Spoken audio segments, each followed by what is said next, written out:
Okay, so today I want to talk about losing as a trope within the sports anime genre, specifically in Haikyuu.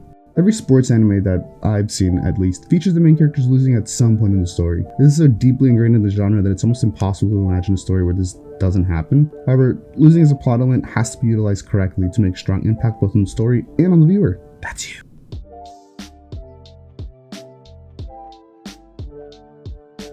Losing typically symbolizes that the main characters have reached a limit with their current technical skills or mindset. They cannot hope to continue progressing without some kind of fundamental change or improvement. In Haikyuu, this happens in Season 1, Episode 24, wherein Karasuno loses to Aoba Josei. Specifically, Hinata and Kageyama realize that the current iteration of their Free Quick has reached its limits. Initially, the Free Quick is the only way that the team can functionally use Hinata. While Hinata has extraordinary physical abilities, he lacks the technical skill and know-how to be a key player on the court. Case in point, at the beginning of the series, he can't hit any of Kageyama's sets. However, Kageyama can compensate for this by sending the ball directly to Hinata's palm.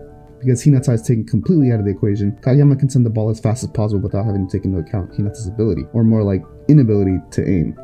But that's just not how volleyball is meant to be played.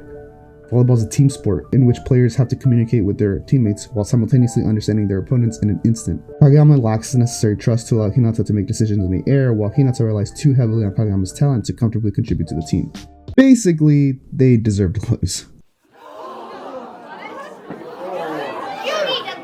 A lesser anime would have had them lose solely for that initial emotional impact of not winning. When losing is used incorrectly, the aftermath simply puts the story on a fixed path.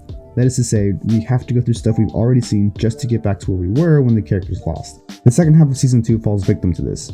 Karasuno fights what feels like a bunch of fodder. Normally, I'd be totally fine with Karasuno going up against teams that don't necessarily carry a lot of emotional weight or significance to the story. It helps build suspense over the course of a season. However, this feels like we're mostly waiting around until we finally get a rematch with Aoba Josei. If I had to draw a line that shows their plot progression, half of Season 2 would do like a loop that goes around and finally comes back when they face off with Aoba Josei.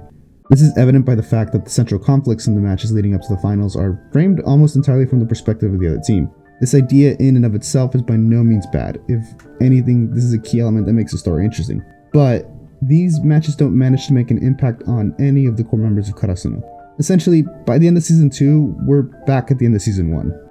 But boy oh boy is it a match. I still watch that final rally every now and then. It gives me goosebumps. So yeah, okay, we are back in the same place as before, but Kageyama and Hinata, Karasuno as a whole really, were not ready to beat Shiratorizawa or any of the other teams that they would have to face ahead. They were simply incapable of playing at a national level. But also, they couldn't just have not fought Aoba Josei. Couldn't not have, whatever. But that is the reason they needed to lose. Their loss was the catalyst that led toward the self-reflection they had to go through to improve as players. The Karasuno that goes into the rematch is almost a different team from the one that fought Aoba Josei the first time. And that's due to the first half of Season 2. So the season begins with a training arc, which is fantastic. It gives us a lot of great character interactions with old and new characters alike, along with giving Karasuno an overall boost to their offensive capabilities. Karasuno is given time to develop both emotionally and physically. Kageyama learns that he needs to better accommodate his players so that they have the chance to think for themselves. Hinata learns more about the fundamentals of volleyball so that he can properly think about his approach in relation to his opponents rather than just the point of impact. This half is what differentiates Season 1 Karasuno and Season 2 Karasuno. Losing is a natural aspect of sports. Any athlete can attest to that. By figuring out why they lost, they realize what they need to improve. It can be frustrating to have to go through the motions in an anime where you can almost expect what's going to happen.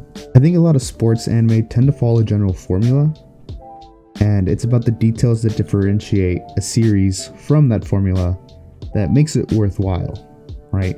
Yes, Karasuno loses and then they win.